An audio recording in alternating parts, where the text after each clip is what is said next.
It took a while for me to come out of this incident and talk about it. Pahalgam attack. ఇది జరిగి almost more than a week అయినా సరే those images, the attack area, the whole incident is not leaving my mind. There is this one picture which is coming like flashes into my memory every single second.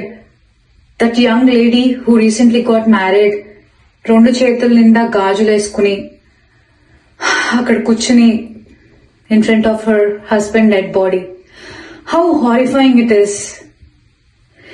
ఎలాంటి ఆలోచనలు ఉంటే ఇలాంటి ఒక incident కి తలపడతారో అర్థం కావట్లేదు. They left the woman and kids for a reason. To spread the word of terror. World అంతా AI అని టెక్నాలజీ అని అడ్వాన్స్మెంట్ అని ఎంత జరుగుతుంటే ఇంకా మనకి పాక్ అటాక్స్ అని ఇండియా పాక్ ఇష్యూస్ అని ఎంతకాలం దీనికంటూ ఒక ఎండ్ లేదా? End is not just for a week or a month or a year are couple of years but an end, like a complete end, full stop. అలాంటి ఒక సొల్యూషన్ రావాలంటే ఏం చేయాలి? ఏమని ప్రే చేయాలి? ఏం చేస్తే మనకు దొరుకుతుంది పీస్?